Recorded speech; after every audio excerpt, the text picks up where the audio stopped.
Good morning. Welcome to Secrets from the Inside. Here is Greg Meekin. It's a special day today. I'm coming to you live from Arizona. I'm Val, and this is Greg. Greg, where are you this morning?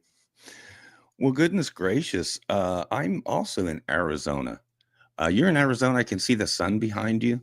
Anyhow, it's so funny. Everybody up north, they get like 2 days of nice weather.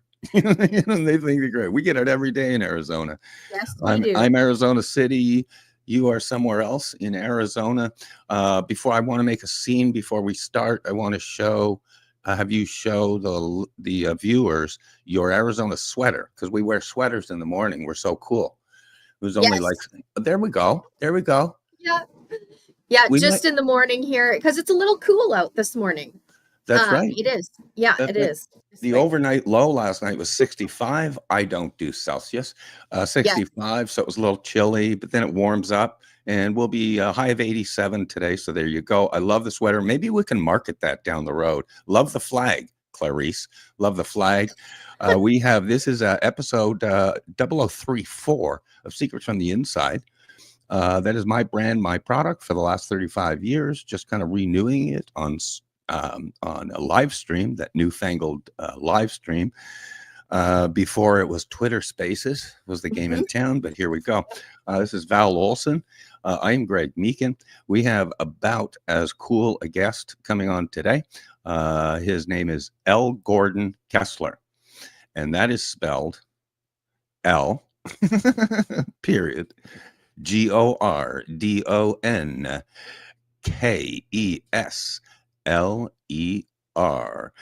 I do that for two reasons. I spell stuff, Val, because mainly not only because people want to search it immediately. Go ahead and search this guy. We only want to do birthday wishes today.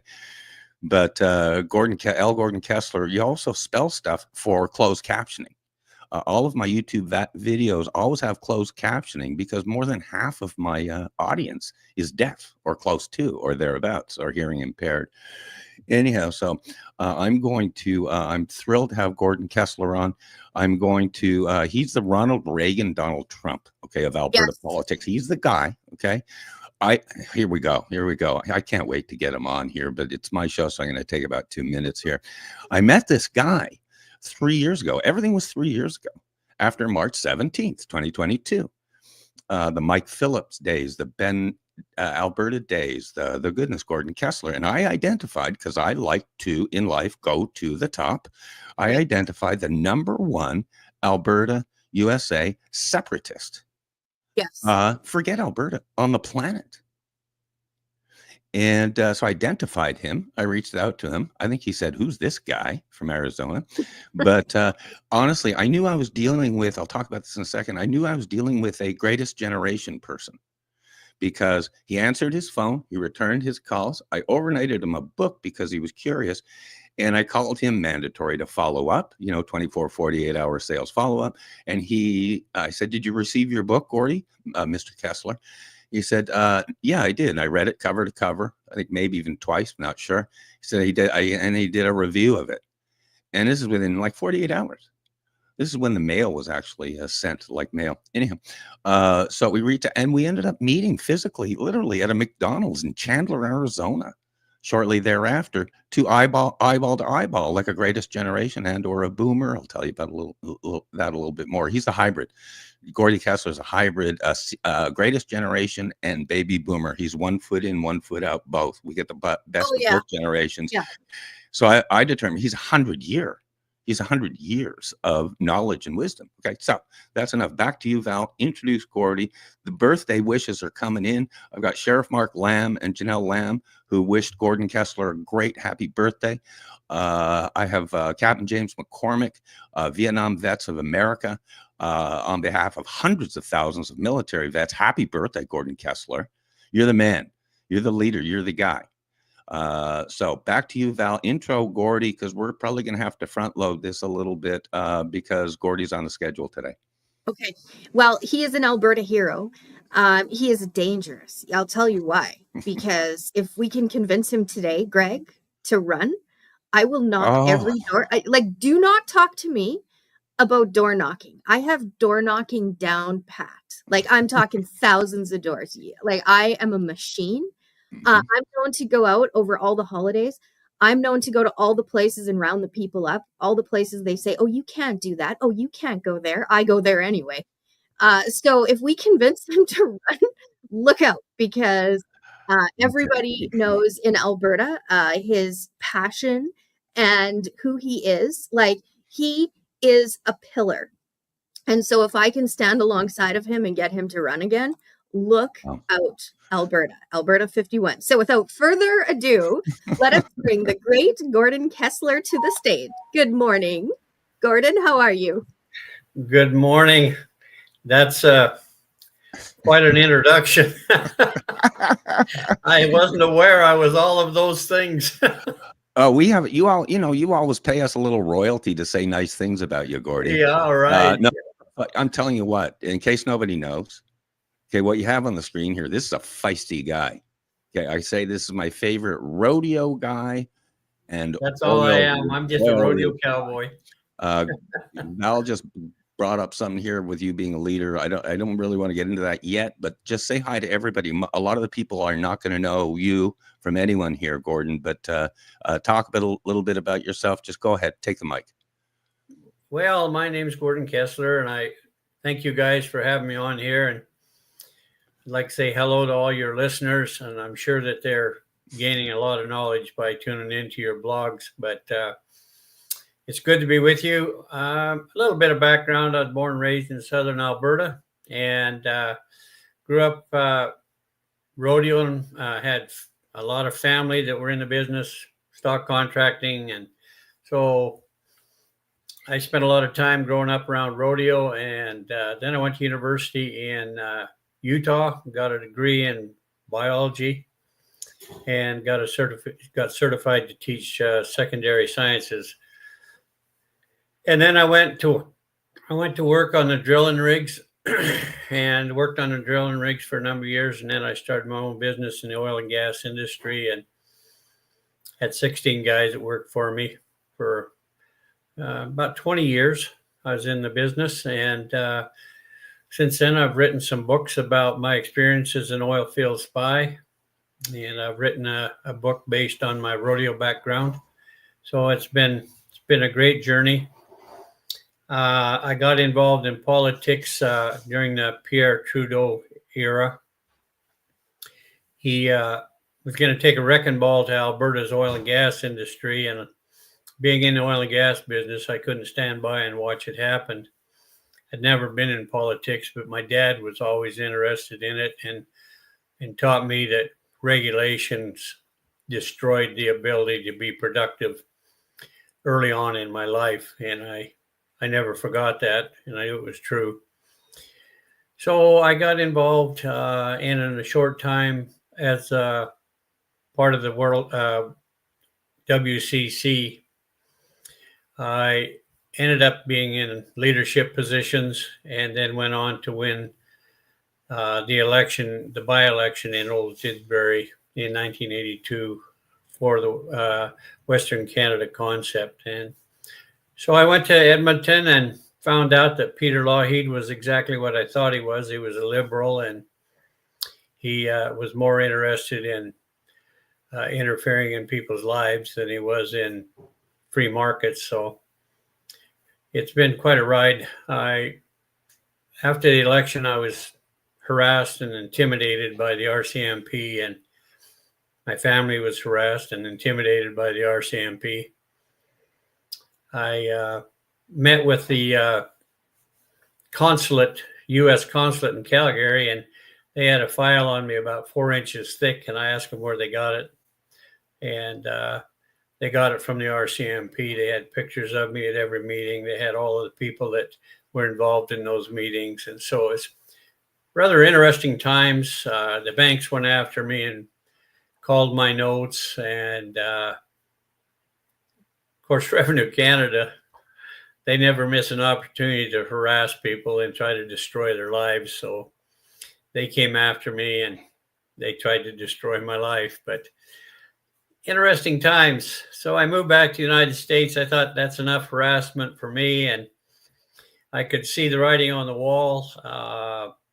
Preston Manning picked up the baton as the Reform Party took our whole platform except separation, and he was going to make a difference in the world. He didn't do anything of the kind. He went to Ottawa and found out that they despised the West just as much, even though he was there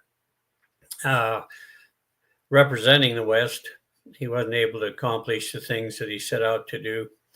Harper wasn't able to accomplish anything for Alberta. Joe Clark betrayed Alberta. And so, you finally get to the point where you get tired of getting beat up and you make some changes. I've been an American at heart from the time I was a little kid, because we lived right next to the border and spent a lot of time in Montana. My greatest love is Alberta. I told somebody today, I said, I've got the Alberta flag tattooed on my heart, and I don't mean my chest, because I don't have any tattoos, but that's where I was raised, and that's where I experienced a great youth growing up. And I had many opportunities there until the federal government started trying to totally destroy the oil and gas industry. But anyway, I lived in Arizona for 30 years and loved the sunshine and the palm trees. But there's a by-election coming in Alberta for Olds Didsbury, the riding that I won. And I've been asked to get involved, and I'm going to do that. I've got a candidate in mind. He's an old Wild Rose organizer. They've got an organization. They got capital. He's a separatist to the core, and he's disillusioned with Danielle Smith's inability to get things done and stand up for Alberta, and always making concessions.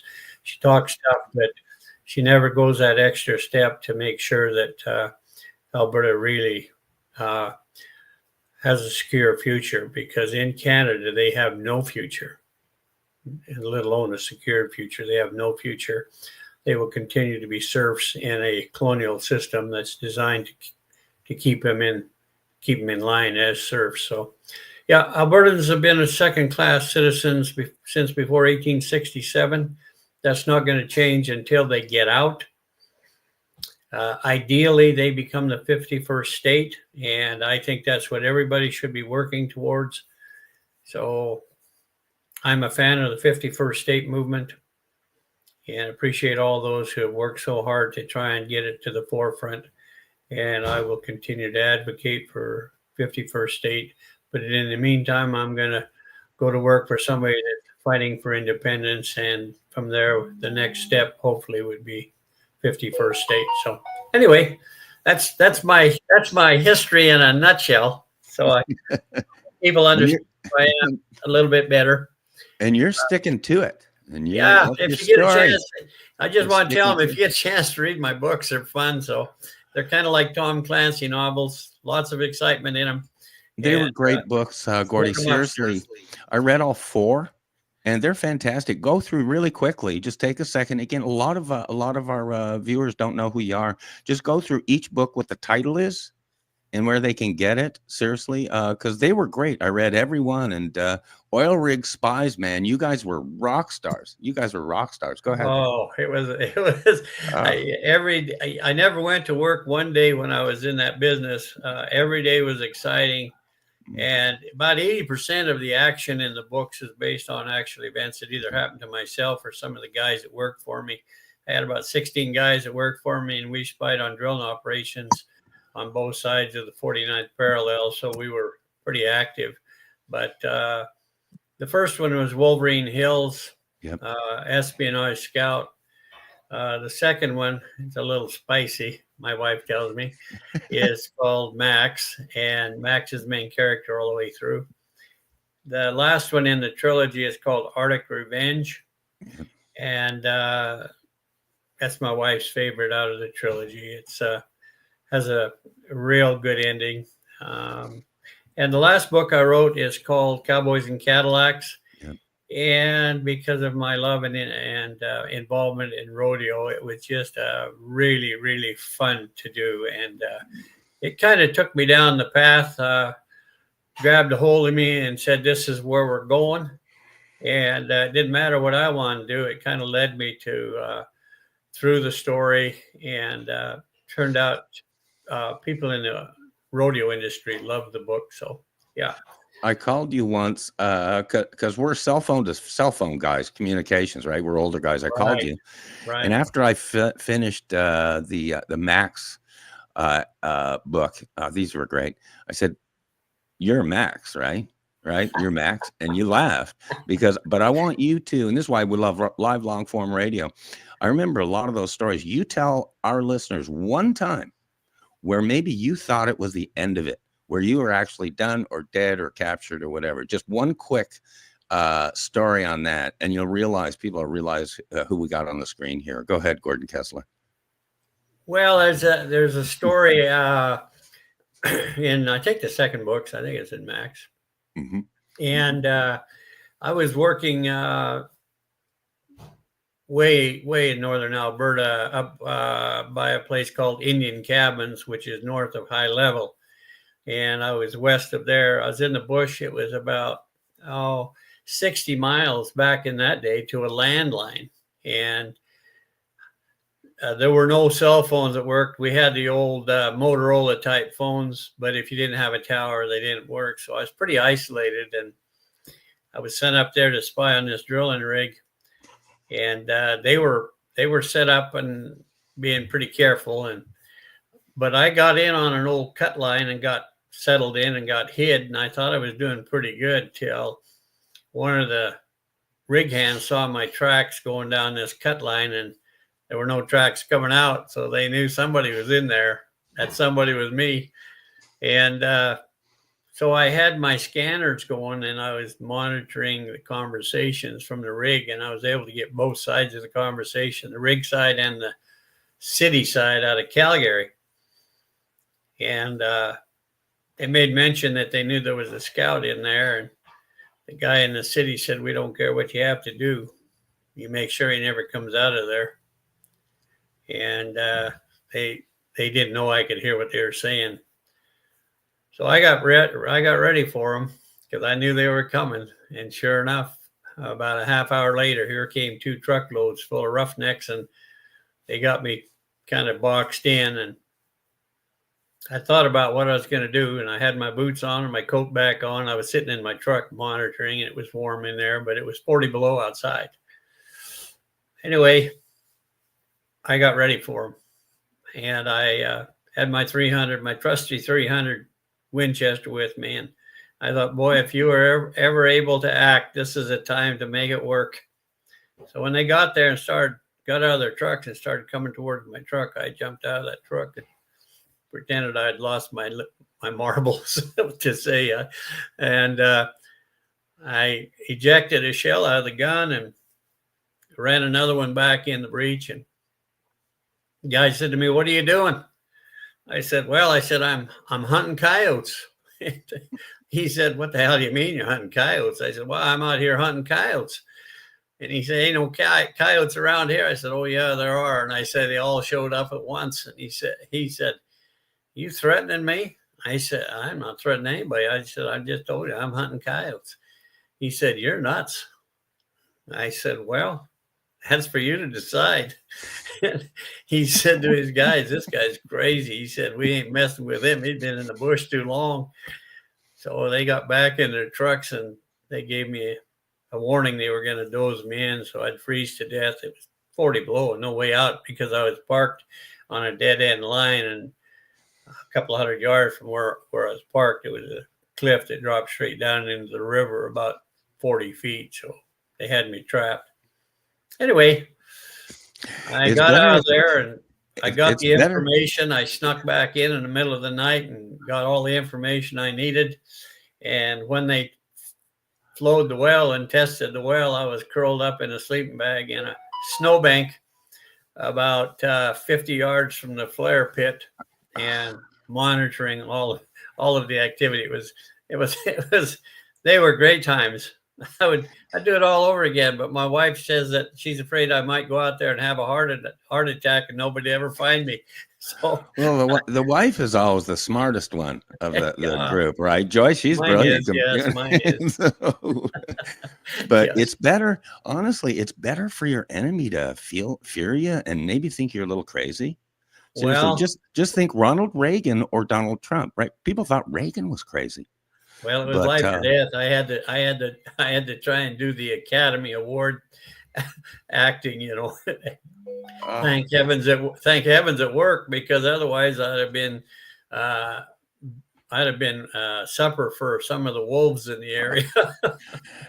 honestly, there's so many of those stories. I know Val, you've read his novels. Just read them.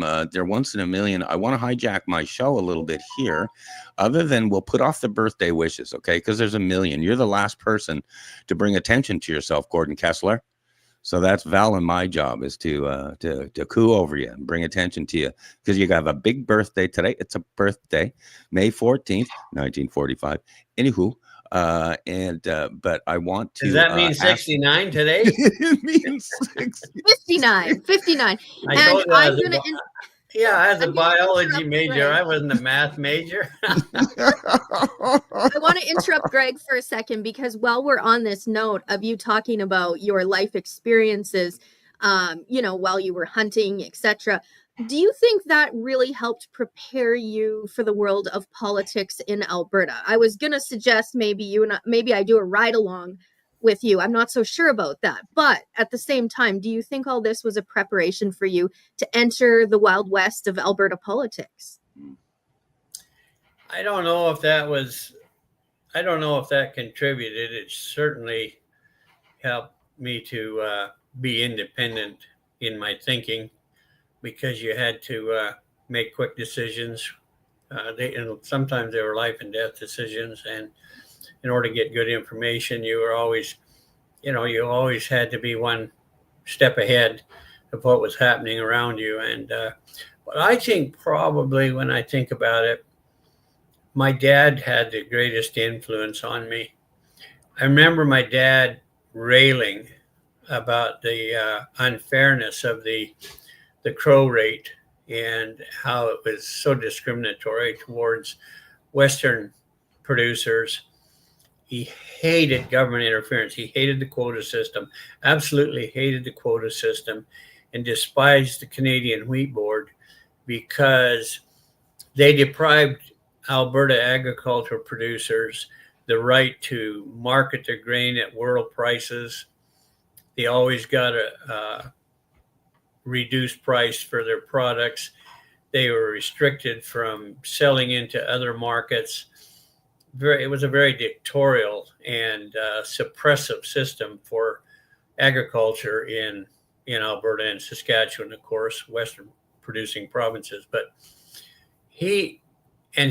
when the news was on at the table, you didn't say much, because he was listening, he was tuned in. And so I learned a lot from him. He despised Pierre Trudeau because he understood that Trudeau was very, very bad for Canada. He knew that Pierre Trudeau was a Marxist, communist, if you will, and that regulations were intended to take away people's freedoms, and he didn't agree with any of that. So he really was the instrument that guided me in my my formative years, when I was very impressionable. And anyway, I was really fortunate. I had a great teacher, I had a great dad, and the things that he said, I learned well. Gordon, if you would, quick minute here. We love fatherhood, mentorship, and also hockey on this show. You had a wonderful brief story about your dad with Val and I a couple of years ago on air.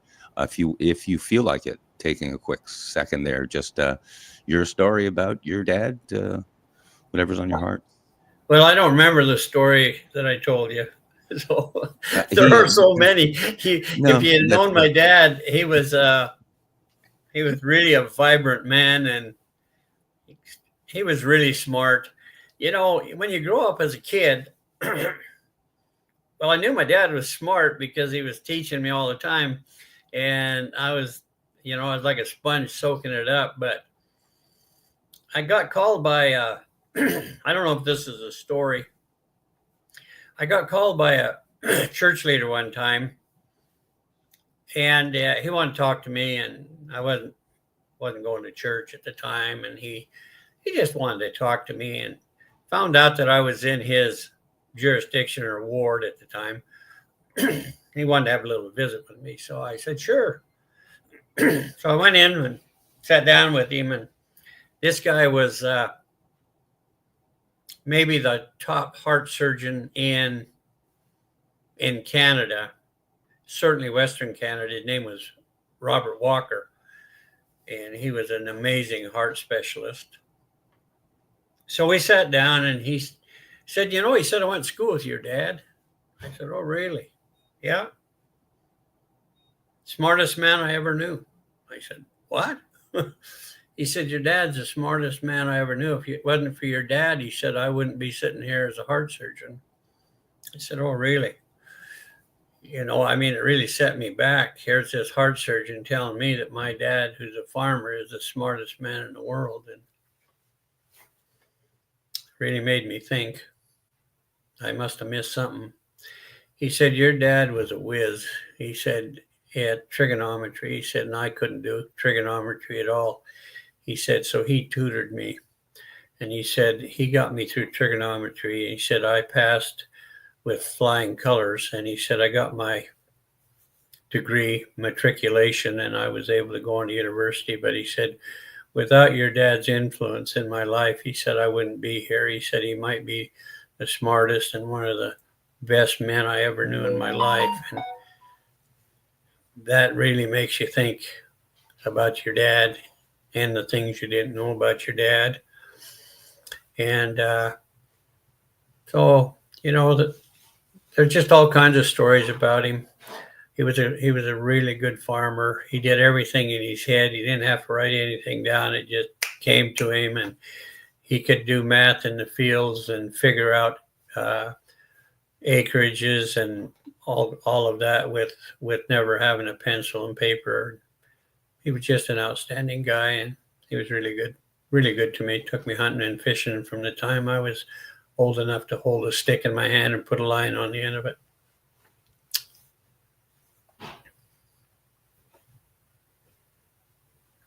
I've lost I can't hear you guys.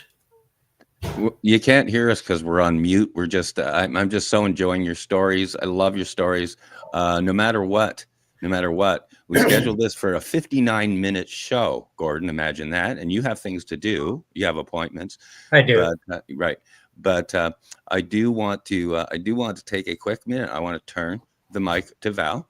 I've been loving these fatherhood stories. By the way, the fatherhood story you had talked about 3 years ago was the one that's how you sadly lost him because of the medical system.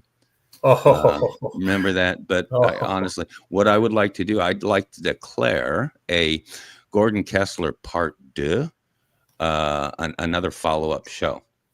There's so much, and especially hard-hitting politics right now. There's so much. I can't look the other way. I'd love this to be just a happy little birthday show, which it is. We got comments from all over the place, Gordon. But actually, Val, back to you for a minute or so, and then let's let Gordie take off again with the mic. Yeah, I want to just give Gordie the mic. I hope he does go into the complete dumpster fire of our healthcare system, because that was the first time I heard that there actually was a system in place in Canada. There was a working system. So I don't know if you feel like getting into that, Gordie, but I'm going to hand you the mic. Well, I will. I hear these people always talk about, but we have free healthcare. We have free healthcare. Hell, I don't have any healthcare. People are lined up in the queues forever, and they're lined up because the magic is if you keep them in line long enough, they're going to die, and you don't have to spend any money on them. And that's Alberta healthcare. That's Canadian healthcare. I had family that have made the trip down to the United States to get new knees and paid cash for it and had knees within. It took them 2 weeks to go through the pre-tests and all of that, and then all of a sudden they got brand new knees. $30,000 to have 2 brand new knees. Well, everybody says it's free in Canada, but when you figure out that taxes are about 30 or 35% higher in Canada, maybe higher now after Justin Trudeau, they might be higher, but let me tell you, they're paying dearly for their no health care program. So my dad had been struggling with his breathing for a little while, and both my wife and my wife had been in the medical industry, and she encouraged him to go and maybe get a second opinion and find out what was going on. Oh, he's all right. He said he knew he had a leaky valve. He had a valve problem, but he'd had it for a long time.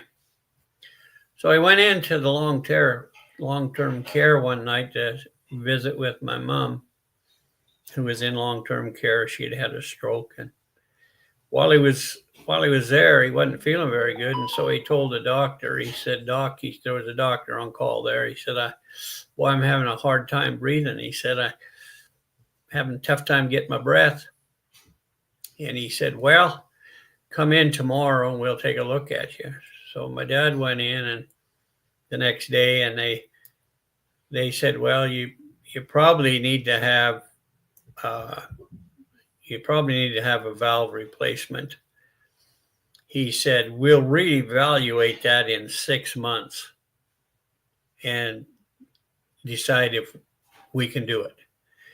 Well, I'm going to tell you right now, in America, in the United States, if you go in there and you can't breathe and you got a heart problem, it might be 2 hours later, they'll have you in heart surgery.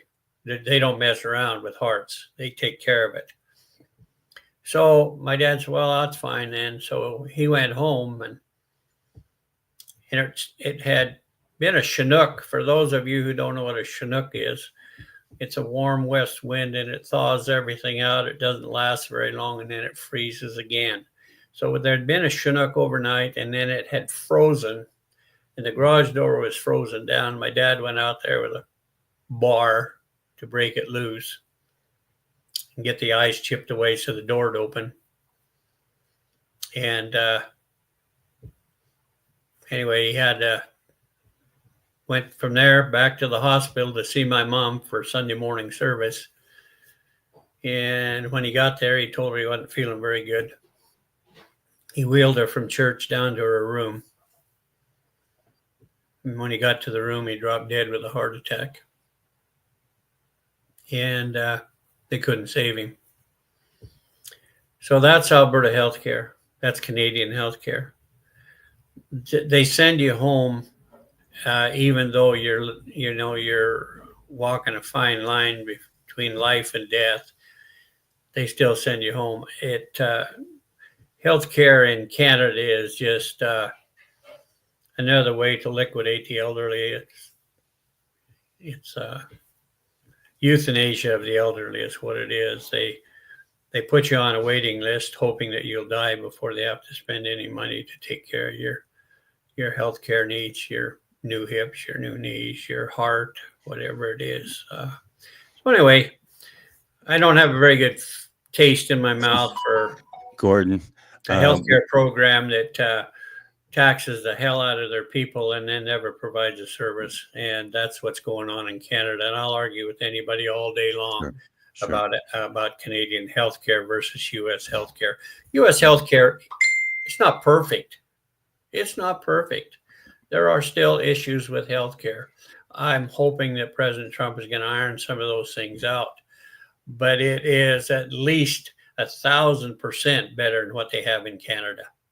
And there is no doubt about it. So anyway, Gordon, that's my story.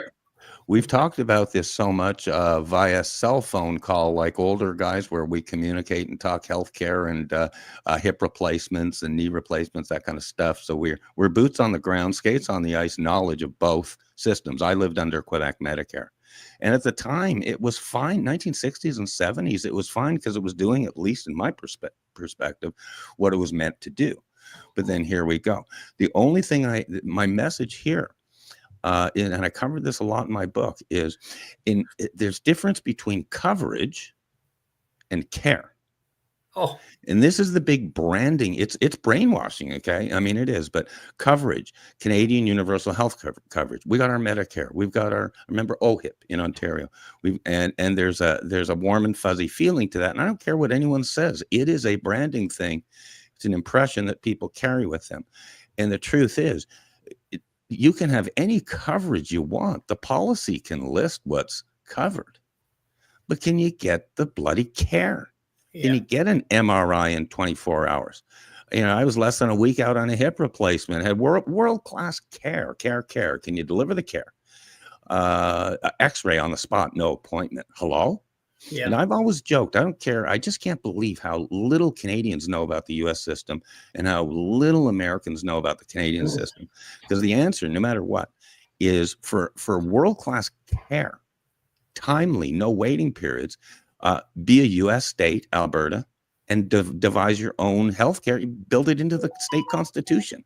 That's the only thing I'll say on that. But there you go, Gordon. Well, it's really interesting. You talk about how it was in the early '60s when they had Quebec healthcare, but right. We in Alberta we had what we called MSI, medical.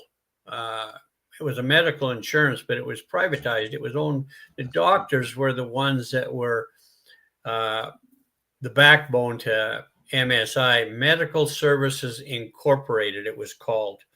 And it was a private insurance policy that you could get. And it was put together through the medical practice people like doctors and so forth. So I remember we're talking about my dad and the impression that he had on me and, the things he taught me. I remember, I think I was about 19 or so when MSI came out, maybe 20. And I went home and I was talking to my dad and he said, well, we're in trouble. And I said, why? He said, they're going to take MSI away from us. And he said, they're going to have government insurance, government health care. I said, well, why? It's not going to change. They keep telling us that's not going to change. He said, they're lying. He said, when the government gets involved in anything, he said, it always changes. I said, well, the premiums are going to stay the same. He said, yeah, for about a year. And then he said, watch what's will happen to them premiums. He said, once the government gets involved, he said, those premiums will skyrocket. And he said, they might not charge you premiums, but he said, we're going to pay dearly through taxes. And you remember my words. So he's a pretty sharp guy, So I want to go back to when you were talking about your father. They wouldn't save him. Not that they couldn't, because they had a diagnosis. They knew what was wrong. They wouldn't save him. And those are the stories that are flooding my desk today. Is there's so many people in Alberta, you can't walk down the street without hearing they wouldn't do this. They wouldn't. And so there's a big difference between wouldn't and couldn't. And Let me give you an update. So my brother, he was a year older than me, passed away last year. And my brother was a product of the government, not of my dad. He worked for the government. He was in the Navy, and then he worked in the prison system. And boy, if the government said something, it was law. So when the jab came out, I did everything I could to encourage my brother not to get the jab. I have a science background. I knew what mRNA was, and I knew if they're using mRNA and they're splicing mRNA into human genetics from other species, that it could only mean trouble. So I tried to talk him out of it. Well, he went and got the jab, and I got the second jab. He went in for a booster. He got the booster. He went home 4 hours later. He had a massive stroke. So they got him over to the hospital. And when he got to the hospital, he actually requested the clot buster that they use to lessen the effects, the paralytic effects of a stroke. And they literally told him, because he told me what they told him. He said, "We're saving that for younger people." They refused to administer that clot buster. Consequently, he lost everything on his left side. And so he paid dearly. And this is a guy who gave 20 years of his life to the Canadian Navy, and they still refused to give him that clot buster. So that's Alberta healthcare. That's Canadian healthcare in a nutshell right there. Wow. And I'm talking to people as recently as this week who are going in for appendicitis, or they have complications from diabetes, and they have MAID being shoved down their throat, which MAID, for those of you watching, if you're watching from the US side, is medical assistance in dying. So that's where the government comes and holds your hand, takes care of the arrangements. It leaves with you dead. So there's no follow-up. There's no checks and balance. Hell, it's murder. It is murder. It leaves you dead. And if they're shoving down your throat that this is a solution to their system, where do we go next? How many lives have we lost? And again, this is at the hands of politicians. These are elected individuals. And well, it's just an extension of abortion. If you can kill babies, right, it's not very hard to kill adults. That's right. Gordon, I had read, and for all the wonks out there, check this out. But yes, Val is totally right. They're promoting in Saskatchewan, dial 5 for assisted suicide. Yeah. But your comments here, I had heard that Canada's leading the world in assisted suicide. Last number I heard was like by a lot, like 5,600 of them, whatever. Your comments there, it really bothers me. My accountant up in Montreal was 79-80, and he was waiting for hip replacement for like 4 years. They were trying to wait him out so that he dies. They won't have to pay exactly right. I mean, and I'm saying, are you serious? I mean, you guys put up with that? He's an accountant, a CPA. Yeah. This was like a couple of years ago, Gordie. So your comments on that? Well, you're absolutely right. That's what they're doing. They're just trying to wait them out so they don't have to spend any money on them. They've paid into the system since they were 18 years old. And then when they need the system to step in and do what they've been paying for since they were 18 years old, they can't get the services. Yeah. They can't get the care. They can't get services or care. And, yep. They're just waiting. And now, instead of just waiting them out and hoping they die, they're saying we can help you die. So it's a very, very corrupt, immoral, ungodly thing that they're doing in their healthcare system in Canada. It really is. Gordon, it's a real travesty. And, we talk about human rights. And, of course, the Liberals are champions of human rights around the world. But the humans that are next door don't have any rights. And that's kind of where it's at. Gordon, we've talked about this a lot. I put it in the book. We've talked about it on air. But I believe with a market-based U.S. kind of delivered health care, there's some great programs, great medical groups down in the States, and there are up in Canada. But a mom should be able to have a health card. Okay, just like an EBT card or a debit card or whatever. She should be able to have a health card. And it be a direct pay system. If there's any funding from the federal government, or in this case, Ottawa, hopefully not Ottawa, but if there's funding, that's delivered directly to the parents, the family, and they have their card and they can choose what care, what delivery between providers. It's where competition gets into play. And that's where you get your 24-hour MRIs, but they should be able to go and have 3 or 4 different even providers depending on their kids. And you go in, here's my card. I've chosen this dentist. I've chosen this doctor. You can be with them for 20 years, but there's no charge or a really minor copay. No BS, no insurance stuff, whatever. We should be able to do that. And with Alberta 51, you could fund that easily. So the answer is AB 51, choose your own, develop your own healthcare from scratch and build it into your constitution. In the U.S., here you go. But in the U.S., it's been argued amongst conservatives that healthcare is not a human right. There's that argument, and it's a deep argument. But bottom line, in Canada, there is, and some combine both systems. Mom goes in, gets her care. Call 911, and you get an ambulance and professionals there and paramedics there. Your comments. Sorry on that little mini rant. You got me passionate here about healthcare. Well, I don't know if it's a human right. I think that as humans, we have a right to good care when we pay for it. That's the problem. We're paying a lot of money for good care, and because we're paying for it, we have a right to it. But here's how bad things are for Alberta, for instance. And you're right, Alberta 51 would have the greatest healthcare system in the world, and Albertans wouldn't have to be taxed to death to get it.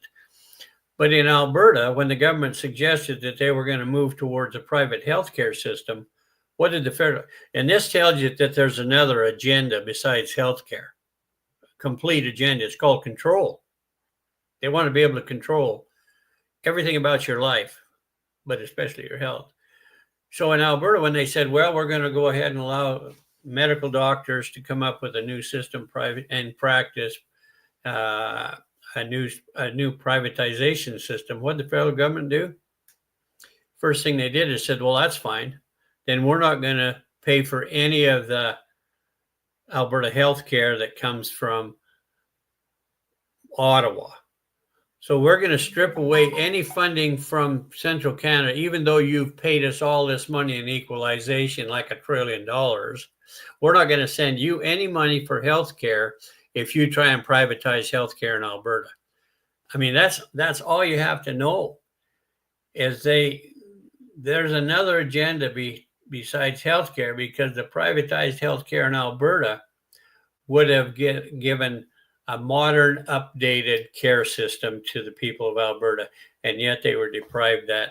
I think they've moved a little bit. Some doctors are able to practice a certain amount of privatized healthcare with their patients, but overall, federal government threatened Alberta. If you go there, we're going to strip you of any funding from the federal government, and that's just nonsense.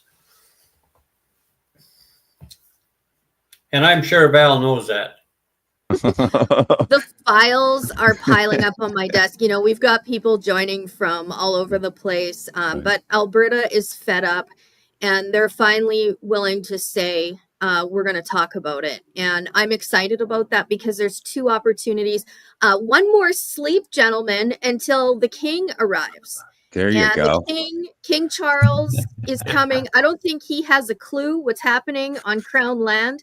I don't think he has a clue how he's being played for a fool by many politicians in the area. So I look forward. I've put an invite out there and let him know if he does want to drop in and just find out what's going on under his nose on Crown land. I've got numbers. I've got death stats for him. Like the bodies literally are stacking up. Even the horses are stacking up quite literally. So the king comes to town. And if that's not enough, I just also want to mention Friday that the U.S. ambassador to Canada, Pete Hoekstra, is inviting all of you out to come and rally in Ottawa. And this is your chance to see how the Constitution works, how the United States works. It's built on checks and balances. So if you are a fed up Albertan and you've had enough and you want to let the right people know what's going on in your world, I would say get to this rally, wear your Sunday best. It's called the Never Say Never rally.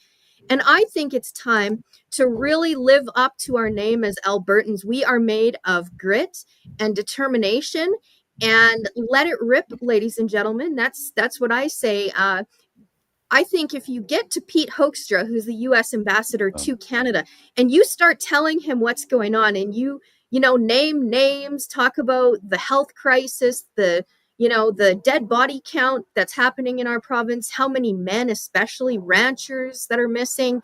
We've got children that are dead or missing at the hands of our government because they're responsible. The government of Canada has a job to do. They take taxpayer dollars to know how many children are in their care, how many are missing or dead.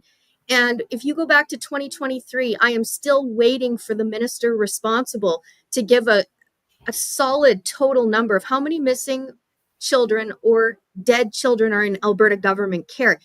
Once we put this in front of these politicians on the US side, they are contractually obligated to start a file and get back to you on things.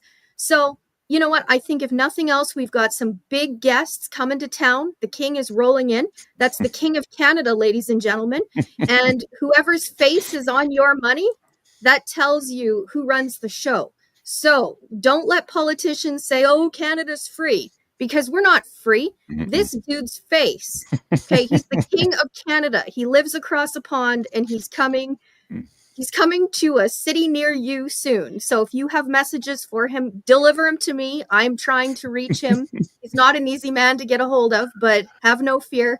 I'm not giving up anytime soon. The sad thing is the emperor has no clothes, because if you go back and read the history of the BNA Act, he has zero authority. Somebody needs to send him the message, you're done, dude. You're toast. Ladies and you don't have any control, and it's been such a fraud for so long that everybody just keep buying into it. It's amazing.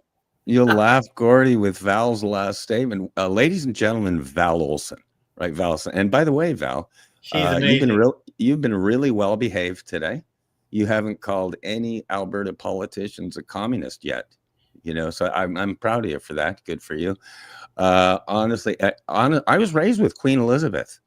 Okay, in Dorval, Montreal, we would sing "God Save the Queen" to Elizabeth, but she really was an icon because she was more of a role model. We knew she wasn't involved in government, and she knew her place. She was a mechanic. She was a trained marksman. She rode horses. She loved to drive cars. Drove cars in her 90s. Gordie, but we knew who she was. This crew right here, don't even get me started, but I'm saying Charles is weighing in on U.S. politics. I'm saying, what the hell is he weighing in on U.S. politics? Mind his own business. The UK is a grease He's a globalist nutcase. Anybody that espouses climate change policies, he's not in the world of the living. He just thinks he is. The UK, just clean your own room, Charles. The UK is a grease fire right now. London, I'm brokenhearted for what's happening in London. I mean, right in front of our eyes. It's time. There's nobody in England that speaks English anymore. Oh, dude, but it's time. Gordon Kessler, Val Olsen, it's time that people stop looking the other way on this stuff. Yeah. Including especially these missing kids and the dark side that's going on of north and south of the border. I want to know. It's down to 320,000 missing unaccompanied minors. Very sad. Very sad. Saying, can you? One is too many. Yeah, I love Val's passion for the missing. I love your passion. Take the mic a little bit, and Gordie, because we've got probably 5-10 minutes if we want to stay on schedule. I'm going to get out of here. Oh, look at you! Overtime. You guys, thanks, and tell Val how much I appreciate her passion for promoting the investigation into the missing youth and children and babies and the reckless pedophilia that's infiltrated our society, and she's on to it. She knows what's going on. And sadly, a lot of these things aren't being investigated because so many of the people that are in charge are part of the problem and involved in this stuff behind the scenes. So, we've got a lot of leaders who openly now support satanic rituals and all the rest of it. And of course, a part of that is mutilation and destruction of lives, especially babies and younger lives. So she's on to it, and I hope she keeps digging and turning over rocks because there's some snakes under them, and she's the right gal to find them. Thank you, Gordie. Thank you for standing with me, and I stand with you. I know that Alberta has hope on the horizon, and you are here. You're leading it. You are our freedom warrior, and I stand with you all the way. It is your birthday today, and I want to send out some birthday wishes. Rosalind drops by to say happy birthday, Gordie. She is in Raymond. Also, Patrick Bates. He is a friend in Bymore, Alberta. He says happy birthday. And also Kelly McCormick, I believe, Oregon. Does that sound right? Yeah, I think so. I think he's in Oregon. It's a Joe. lady. Oh, well, she says happy birthday. And She Joe. She was with a great friend of mine, Marty Woods, world champion bronc rider, and she was the best part of Marty's life for quite a while. Yeah, she raises wonderful quarter horses, and she's an outstanding lady. Yeah. And also Joe Shirazzo from Calgary, formerly British Columbia. He says happy birthday. Diane Mickey as well. There is so many, Gordie. I'm just getting started. I don't know if I'll be able to get through the whole list of birthday greetings, but check them out. They're on Greg's Facebook page for you. Well, I appreciate every one of them. It's nice to be able to have one to celebrate. Again, you don't toot your own horn. You know, Gordon Kessler. Seriously, you don't. The first wish of your birthday came from Arizona City, Arizona. The manager of our local car wash, Maria Tapia, who is a millennial, hard charging, 80-hour-a-week gal. She is the biggest fan of course, my radio and Val Olsen, and she knows you well. She's listened to a lot of your stuff. She says, "Wish Mr. Kessler a happy birthday." That's from Arizona City. Those are what makes being a leader worthwhile. Because I've always said, you are Gordie right now. I said, all great leaders are reluctant leaders. They don't need to be. They don't necessarily want to be. Captain McCormick knows what it's like to send hundreds of guys into battle. Yeah, well, I don't see myself as a leader. I'm free. I'm like you guys. I'm a freedom warrior, and I'll do whatever it takes to preserve the freedom. You know, I'm starting to get a little bit older. I'm 69, and so you know, I'm going to survive whatever happens unless the RCMP take me out. But anyway, my concern is not for me, and it never has been. It's always been about future generations. I was always concerned about my children's future and my grandchildren's future. And I think we need more people to realize that, you know, we need to put selfishness aside and do what's right so that our posterity have a better life than we've had, and that their freedom and their future is guaranteed. And that means making some substantial changes, including Alberta 51. Albertans need to prepare to pull the plug because they are in a very despotic situation with Mark Carney. He is a globalist thug. He has absolutely proven that his word is worthless. He's a liar. He has money hoarded and stuffed in offshore bank accounts, and I'm going to just say it. He was never elected. He was installed by the globalists, and they want Canada to be the crown jewel of the new globalist movement. And so they put him in there, and his job is to destroy Canada so that they can have, you know, he was one of the architects of, you will own nothing and you will be happy. And that's what his goal is, to take away every single thing you have. And if you don't get the hell out of that situation, your children will have no future. And that's a fact. Gordon, I knew, I try to keep in touch with my friends back east and stuff. And I knew a couple people from the Toronto area. Met Mark Carney the first time. I mean, literally just a quick reception. I'm talking months ago. Hi, totally endorsed Carney. And she's a pretty prominent person. Totally endorsed Carney. Went public saying Carney for PM. And I'm just saying, Did you guys research this guy or anything before you totally endorsed him? I won't get into it, but the liberal thing up there and the Democrat, the hardcore Democrat thing right down here.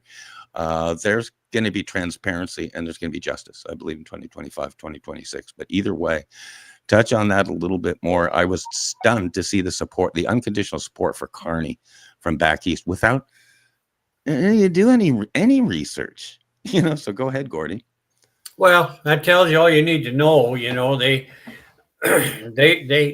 power is an intoxicant, and so many people, once they get a little bit of power, they just want more and more and more. I think there comes a point where the money isn't so as important as the power. But for Alberta to have contributed almost $1 trillion basically to Ontario and Quebec economy since the inception of the equalization project. And then for those people to see the trampling of Albertans' rights and then still vote for Liberals is just amazing to me that they have such little concern for the rest of Canada. And I think, it tells people in Alberta the message is there. They don't need you. They don't need your input. They need your money, right, but they don't need your input. And so with that kind of disrespect coming out of Ontario and Quebec for all that Alberta has contributed over the many, many years to Confederation, it's obvious they expect you to continue to be second-class citizens, and it's time to end that relationship. You cannot continue in a relationship where you are abused day after day, year after year. It's time to get out. And Gordon, everybody, there's a lot of lamenting out there, a lot of complaining out there, day by day by day. But the question I always ask is, so what do we do? Okay, so what do we do like today? And the answer is everybody up in Alberta, anyone who's independence-minded, be it Western independence, be it Alberta 51, or any variation thereof, okay? The United States doesn't understand what's going on up there because there's so many groups. And so again, all well-intentioned, good-hearted people. But as far as the United States goes, because we're watching really close, as far as I'm concerned, every group up there, all of you, you're all great people, knowledgeable people, good people, Alberta people, educated people. You all need to get together. Just get together. And yes, you need to ask yourself one question now. And I mean one question. And that's this. If you had no other choice, would you choose Ottawa Confederation or Alberta USA, Alberta 51?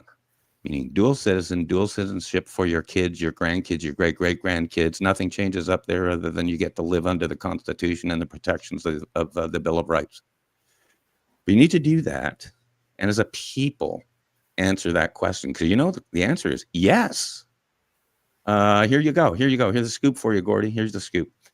I would include the Northwest Territories. Get this. I love this. The Northwest Territories, people don't know it. They'd love to be part of this conversation. They'd love to be able to vote in a referendum. There's 44,000 people. Call it under 50,000 people. They're 80% yeses. And there are nuances there. But if you can gather under that question, because I still know what the answer is going to be. It's going to be yes over Ottawa. Period. That's it. And you appoint as your interim spokesman, honorary leader, L. Gordon Kessler. You don't have to go and pound the pavement anymore, Gordie. We got Val for that. You can sit there just like you are today. Look at you.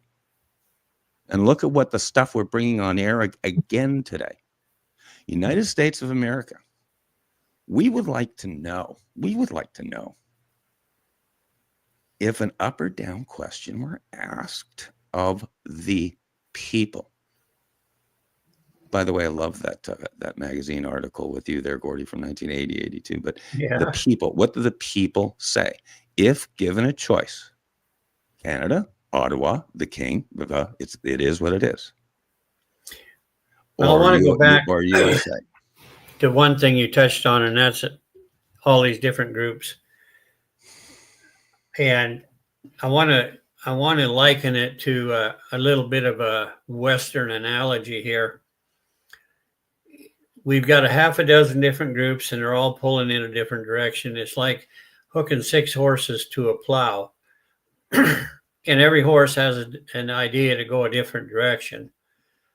And as long as you have 6 horses and they're all wanting to go a different direction, the plow doesn't move. It just doesn't move because there's no forward motion. Everybody's going a different way. And so I would plead with the Alberta Prosperity Project and these other Wexit and all these other independent groups to get together behind one group in this Olds Didsbury by-election. And we have to start somewhere to get to AB 51. First thing is we have to get somebody in a position where they can voice our concerns and get the attention of all Albertans. And so there is, and I like it because I like the name to start with, but they've got organization, they got money. The Alberta Republican Party, what a great name, the Alberta Republican Party. They're already part of the United States. You can tell by their name. And they're going to run a candidate in Olds Didsbury. And if Albertans want to send a message, they need to converge on that riding of Olds Didsbury, and they need to make history again. We made history in 1982. It's time for Olds Didsbury to step up and make history again and send a message that will resonate across Alberta. It will resonate across the United States. It will be the headline of every newspaper that Alberta wants out. They've just elected a member of the Alberta Republican Party who wants Alberta to become the 51st state. And so I would encourage you to come together, work together, because otherwise you're not working for the future of Albertans if you can't do that. So anyway, I've probably taken more of your time than I should have, but I've really enjoyed it. And I want to thank both of you for your hard work and all that you do to promote Alberta independence and 51st state. We need more people like you guys that are willing to step up to the plate. And I know, Val, it's been a real challenge for you. You've had to overcome some real hurdles and some roadblocks to get where you are. And you've really persevered, and I appreciate that greatly. And the other guy, he's just an old Gretzky hockey fan. He's the only guy I ever talked to that played scrimmage hockey with Wayne Gretzky. What a lucky guy. It wasn't scrimmage. Scrimmage is you're out there on a pond. This was in Scottsdale. It was at the Ice Den in Scottsdale. Okay, I don't care what you say. It's an old guys camp, right? Old worn out retired hockey guys. I'm saying no. We played 5 full hockey games in 4 days. With and referees and trainers. We needed trainers by the last day. We were dropping like flies. But I had no idea you were a traitor. Now I know. He's wearing a Rangers hockey jersey. Every year Wayne would do a different theme. That was Rangers that year, but he's had the Canada jerseys and all that stuff. I was not a Rangers fan, whatever. But the cool thing about we know you're a Hab through and through. That's the thing. Honestly, I kid you not. This is Secrets from the Inside, episode 0034. Wayne Gretzky. I'm just telling you what. Remember I told you up in Bremerton, Washington, building my ice arena. Get this. They didn't know who Jean Beliveau was. Didn't know who the Montreal Canadiens. Oh my God, Val, you're amazing. Didn't know who Jean Beliveau was because Beliveau said, "Hey, this guy is building this rink for his community and his kids. He supported it, but no one in Bremerton knew who Jean Beliveau was. Kid you not. So I said to my marketing guy, I said, well, everybody knows who Gretzky is. Could we get Gretzky? Could we just have Gretzky love again, he loved, honestly, seriously, Gordie, it comes from the heart. Wayne loved our youth hockey, trying to grow the sport. He just loved that from He's kids. a Blah, good blah, man. that's Yeah. just the way it goes. So, but the thing is, the only reason Gretzky called me was because he looked up to Jean Beliveau and Gordie Howe. So the That's my moral of man. the story. Oh, you're a Detroit Red Wings fan. Another secret I from was a the Gordie inside. Howe fan. I got that out of you in 2 minutes on our cell phone 3 years ago. You're a Detroit Red Wings fan almost by default. Like who could Gordie cheer for Howe the? and Sawchuk. Oh, dude, I knew all those guys. Yeah. Not you personally, but they were amazing. Roger Crozier, first MVP in the playoffs. But they didn't win. But he still got the MVP of the playoffs. Anyhow, Detroit. But I got that out of you in 2 minutes talking on the phone, and that's what it's about. But the bottom I'm line, an easy mark. I was going to the top by talking to you, Alberta leader. I was going to the top when I contacted Gretzky. It's amazing what happens, that the most simple, clear, powerful conversations and movements can start with just a cell call amongst the right people. I encourage Albertans, okay? Well, I got to get out of here. Yeah. I encourage all Albertans to follow Gordie's work and his example. Get together on a yes AB 51 if no choice. I want to hear that number. Val, back to you. Gordie, thank you. Happy birthday. Love you guys. Have a Love great you day. too, man. Take care. I love you, Gordie. Happy birthday. Enjoy your day. I'm going to sign you out. Happy birthday. Oh, wow. Gordie is awesome. What a treat to have him here today and joining. And we just wish him a wonderful day. And that's some exciting news he let us in on with the by-election that's coming up. And I loved that analogy. Did you catch that, Greg, where he said, all these different groups that are going 6 different ways, it's like a horse, right? You can't expect the horse to pull the cart when you've got all these different groups going in the wrong direction. So sure. I think that's important to come back to, is take that. Yep. Gordie's been doing this for a long time. So when he speaks, we listen. We do have Christine in the queue. Christine is a good friend of mine, and she is a friend of Alberta. She lives in Alberta, and she's very, very active. And so she said, Val, is there any way I can call into the show? And I said, I think that is just fine. We would love to have you. So she's going to wait until we can bring her in, unless right now we have a minute break. Can I bring her in real quick? Sure, go for it. Would love to see. God love Christine, her efforts behind the scenes and everything else. This is ad lib. This is unscripted, uncensored, uncanceled, undocked, unswatted. But I'd love to say hi to Christine. One thing, and I did want to text you here, Val. I want to probably wrap everything, if I can, by like 30 minutes after the hour. Yep, we can do that. Normally, because this was scheduled till we're 15 minutes overtime, which is no biggie. I'm seeing part 2 here. Okay. Yeah. This is amazing stuff. This is headline stuff. This is busting news stuff. But one thing I would require of Christine when we get her on screen is that she gives a happy birthday to Gordie Kessler, because that's what we're here for. It's a birthday party. Yes. Go ahead, Christine. There you go. Just bring her in. Good morning, Arizona. Mr. Meekin. Christine. Christine, love to hear your voice. This is like the old days. This is like live radio, Christine. We have Christine on the line. God love you. It's nice to talk to you and meet with you. Go ahead, take the mic here for a minute or two. You got me and Val sitting here listening to you. Good morning, boss. Good morning.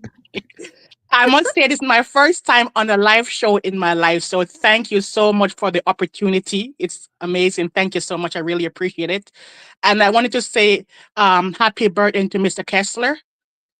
May God bless you wherever you go. May his hand shine upon you. You're blessed in and you're blessed going out.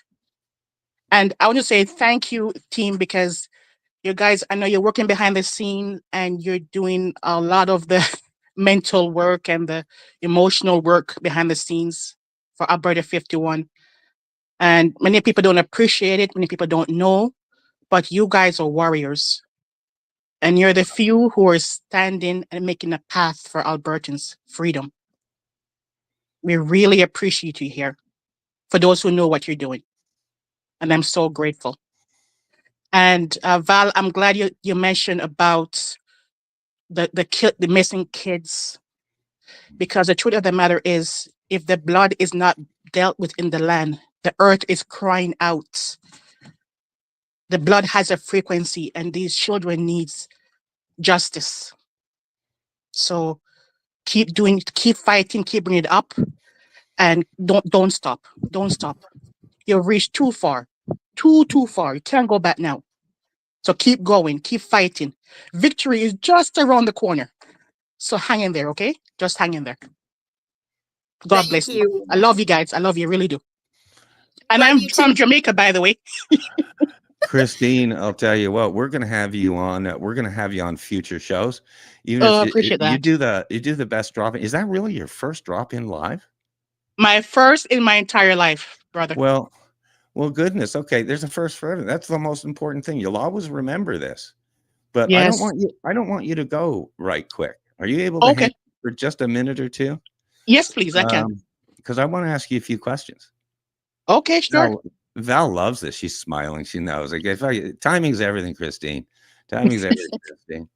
But there's a number of things I want to hear from you, but most of them probably for another show. Okay. Because I do really believe, and especially listening to Gordon Kessler, he can't wish happy birthday to himself for $1 million. He just wants to help the people of Alberta be free. That's what he Yes. wants to do. And he Yes. can't do it. He can't not do it. And you are one of those people, Christine. And you're a deeply, deeply connected, passionate person who also has been behind the scenes for basically the 3 years that I've been present on the AB 51 scene. I hear wonderful, great things about you. I love your accent. That Jamaica thing you got going. That's great. Yes. Born and raised. Oh, this is great. But I love America. And I love Alberta. I just want to ask you one question, because silly question. Are you like a dual citizen, or are you international that way, or? Yes. I guess according to the laws of Canada, I am a dual citizen, but I don't Okay. have Yeah. We'll leave that a for Jamaican another. passport. We'll leave that for another show. But my question to you is, I would describe you as a really, really connected outside observer. Okay. That as much of the inner workings that you work under the scenes, I can't even get into it. It's so complex and it's so life changing, and lives are on the line. But I want to ask you as an outsider. Yes, please.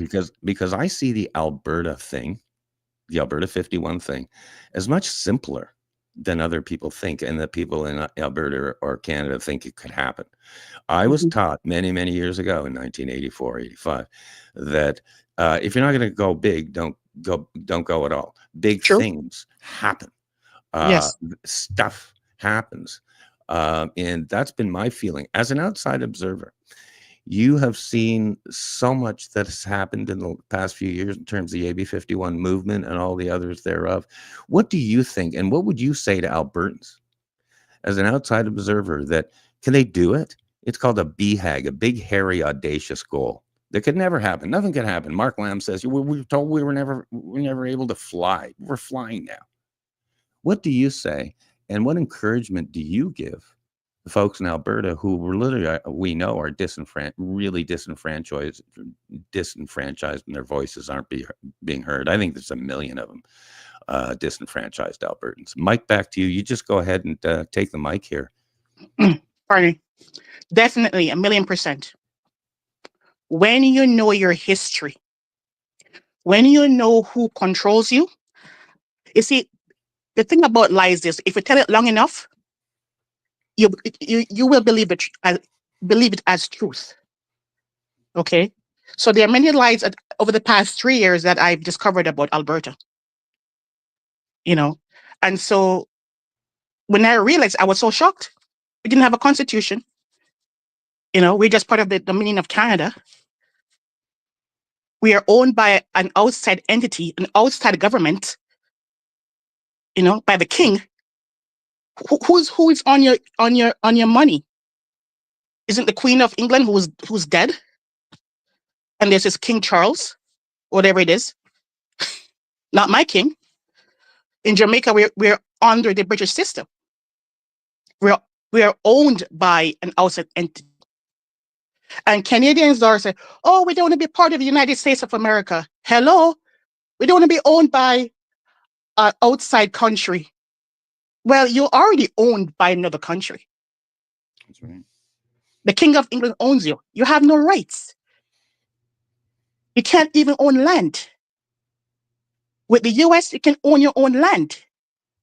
You can own your own body. So the truth is, people need to not be afraid of questioning things and wonder, could it be true? They need not be afraid of investigating. There's always angles. And the truth is, it's going to happen, whether people like it or not. It's going to happen. It's on its way. Every person needs to be free. Slavery is not about, shackles on your physical body, but what about shackles in your mind? And it starts with truth. We need to start speaking truth and educating people, because your politicians are not going to tell you the truth, because they have their hand in the cookie jar. And yes, there's going to be a fight, but we need to grow a backbone. Think about your kids and your grandchildren. If you want things to change, you have to engage. And there's too many lives on the line. Too many lives on the line. And I hate to see the direction that things are going right now. And it's not for the benefit of Albertans. As a matter of fact, it breaks my heart. It breaks my heart. Christine. Too many people are dying. I think, Val, we were talking the other day about in Calgary, there's a million plus people. And I think 19,000 died. Yeah, many people aren't aware because a lot of the news is censored, but I subscribe obviously to RCMP channels, Statistics Canada. And so when I was looking the other day, just in the course of the last year, numbers released were showing how many males had died in Edmonton and how many in Calgary. And it was 10,000 in one city and just under 9,000 in another. And I mean, these are dead men. So if you want to look at it from like a protection standpoint, these are Alberta men. And a few years ago, our national news was covering, even in the United States, they said men in their 50s in Alberta, of all the spots on the planet, are dying at an alarming rate. What's happening in the province of Alberta?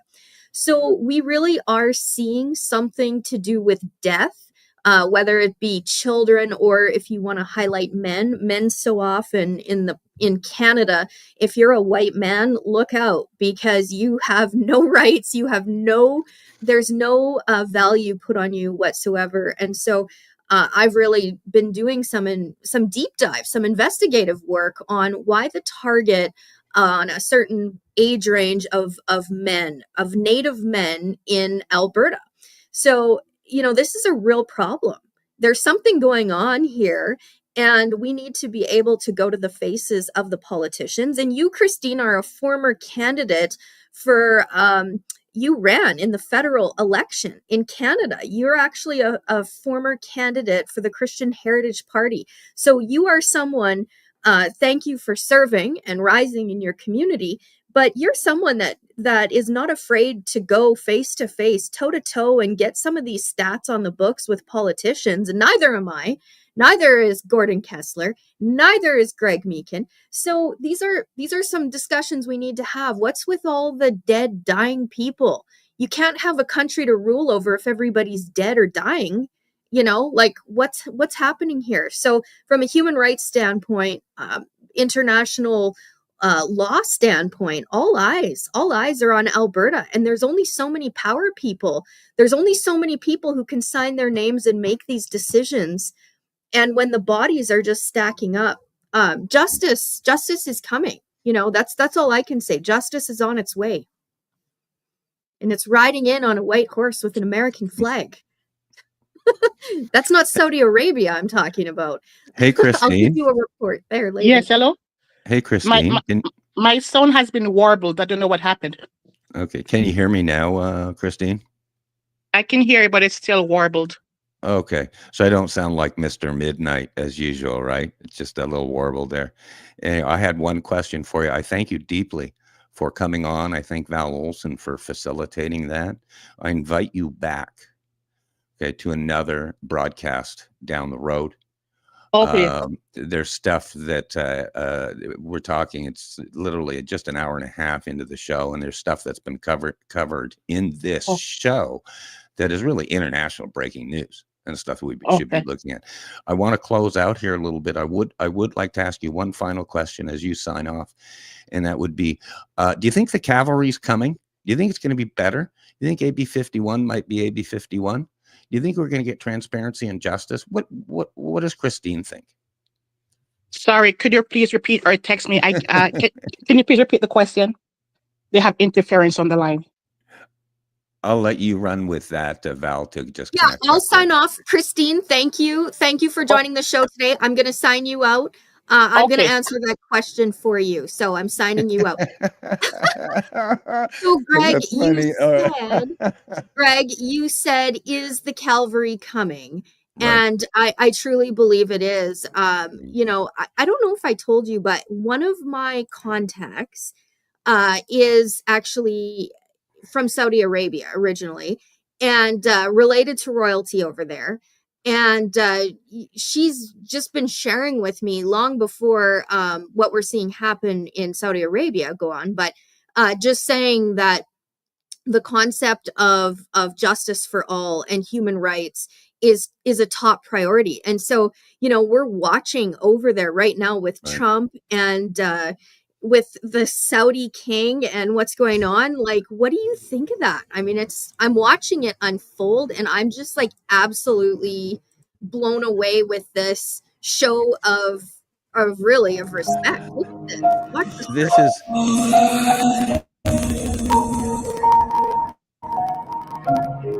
you want to mute that.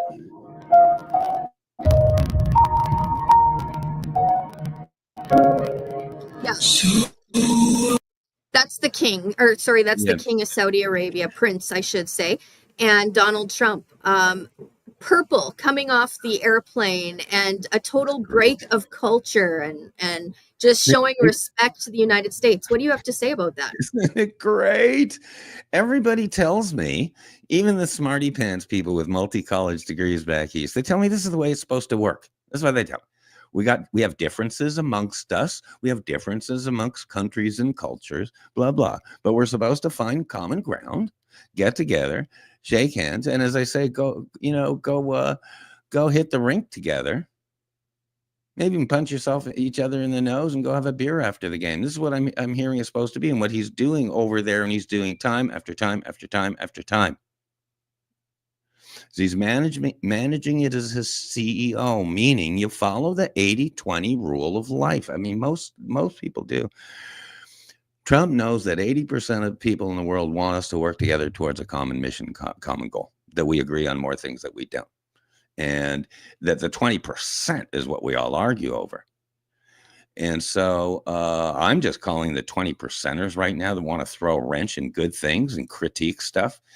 You're the peanut gallery, man. What you say doesn't matter anymore because you lost.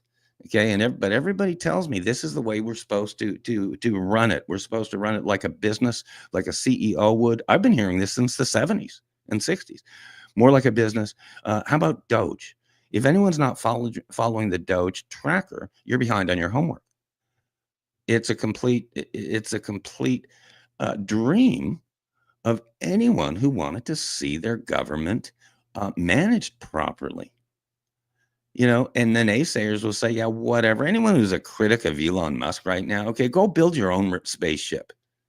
Okay. Go build your own number one car company in the world. I can't believe it. Tesla. Yeah, go do your own.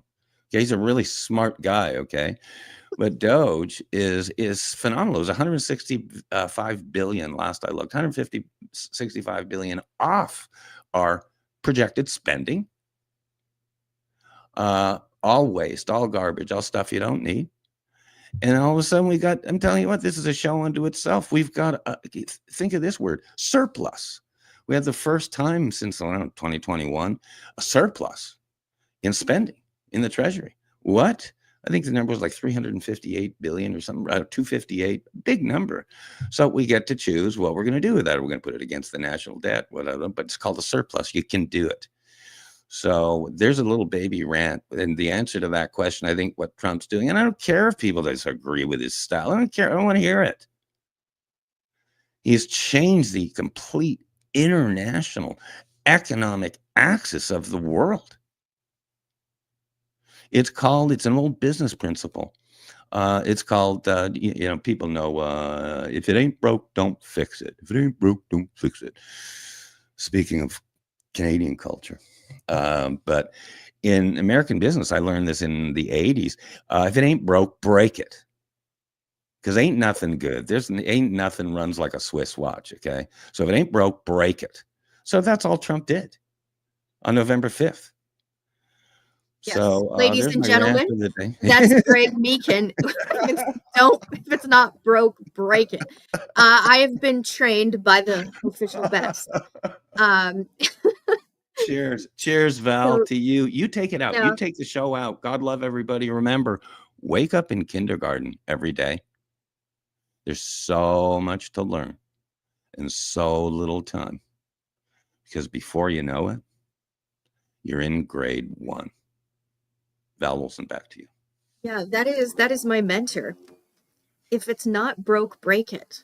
So Alberta, I come with peace and goodwill, and I come on a white horse named Justice, not Nugget, because Nugget's dead. Nugget is one of the 30-some horses that remain shot, dead, mutilated, murdered. One of many crimes happening on Crown land that remains unsolved. And where I come from, I know how to clean a house. And that's what needs to happen in Alberta. So I know the president of the United States is in Saudi Arabia, but I think a trip to Alberta is in line. I think a trip to Canada is in line. And I think that the United States is well informed on what's happening. But if you are on the right or the left or the middle or the in-between, or you don't really know where or what, you have some personal issues that need to reach the very top, I'm with you. I like to go to the top too. That's why I've left a line open for the King of Canada to join the show. Fortunately, he wasn't able to. That's okay. I'm not going to give up. Friday is a new day. Okay. The King arrives Thursday. Friday, the U.S. ambassador to Canada is reaching out to you folks at home saying, join the Never Say Never rally. Okay. Canada, the 51st state. That's happening in Ottawa. So this is the G7 Business Summit. This is all about talking about what economically needs to happen. Not just economics, okay? Because we can talk about, like Greg said, all the dollars and cents and millions and trillions and billions and quadrillions. But before that, there is right and there is wrong. And having a moral standard and a kicking stick to measure with is important. In Arizona, our sheriff here, Sheriff Mark Lamb, who's on a much larger scale now, fighting the good fight, he has a saying here, fear not, do right. And I know when I first came here to the United States, I really took that on and I was like, what if I just say what's right? What if I just do the right thing? And everything else just might work out. Like everybody just does what they're supposed to. That is the foundation of what's being rebuilt here. And so I leave that with you as we head out. All you have to worry about in this is not having fear. Do not fear your government, okay? I know you, Canada. I know that you're afraid that if you say something, they're going to throw you in jail. But guess what? I checked. I did an actual, how many jail cells do they have? How many of us can they house in there? Like, I took the whole thing apart. They cannot put us all in jail, all right? I promise. So you just get out, fear not, do right, stand proud, know that the United States still stands. That flag is still flying. Checks and balances still work. And get excited because you have China on one side of you and you have freedom calling you on the other. So if you think Canada isn't broken, it is about to break. All right? It's happening. Just Canada watch. 51. And you know what Canada 51 means to you at home? More money in your pocket, less oppression, better air, better water, and checks and balances. You're going to get healthy, you're going to get restoration, and you're going to dream again, because that's what it's about. It's time for hope and dreaming. That's what life in the United States is all about. So this is Secrets from the Inside. I'm Val Olson and Greg Meekin. Mike, back to you. If you want to close us out, you just go right ahead. Well, thank you very much. Thanks for tipping the mic back. Normally I sign off. I thank you from the bottom of my heart, Val Olson. You did once again a fabulous job of facilitating a rapid deployment, time change at the last minute because of scheduling. From the bottom of my heart, I thank you. I've had a little bit of separation anxiety disorder not working with you for a couple of weeks because it's really, really good. It's really, really good. I deeply thank and wish a happy birthday to Gordon Kessler. Like I told him late last night, I said, I don't care, because he was hesitating. All leaders are reluctant leaders. He was hesitating and saying, no, I want you on. Seriously, because you never know when it's going to be your last one. You know, and no matter what, if this is Gordon Kessler's last one, which it won't be, he'll be around a long time. This is really good. We learned who he is, and not just the politician who's great, but the man he is, and the father he is, and the son that he was. So I deeply thank Gordon Kessler for his knowledge, his red meat, his really, really inside scoop, and for showing us who he is. Special thanks, cameo appearance thanks to Christine. It's so nice to connect and hear someone's voice, you know, and she has a lot to say. She has a lot to give. She has a lot to bring to the table. She's a unique outside observer. I used to say, forget the 30,000 foot view, forget the 100,000 foot view. I wrote about that. There's the Buck and a Half Club. That's the 150,000 foot view. That's a Christine.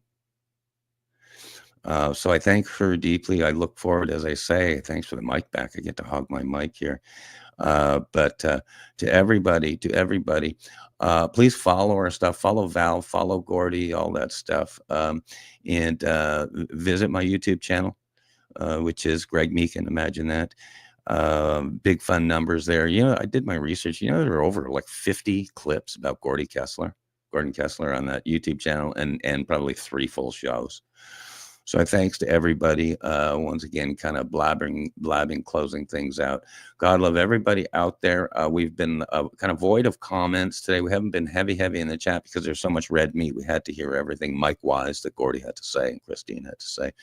So we'll be replatforming this, relaying this, and we'll be back again kind of live on comments, because we'll be watching comments for this next week as they roll out, because we've got really, really, call it clippable stuff this week, and we haven't even touched other stuff, Val.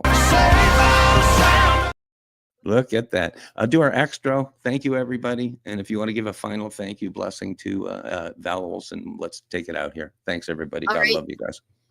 Thanks, everyone, and we will be back. That's Secrets from the Inside. First, there was Dueling Citizens. Now, Secrets from the Inside. Author Greg Meekin nails it again. Introducing Secrets from the Inside Radio Show. Raw, Unscripted, uncensored, uncanceled. Secrets from the Inside starts now. You got me headed to the left, headed to the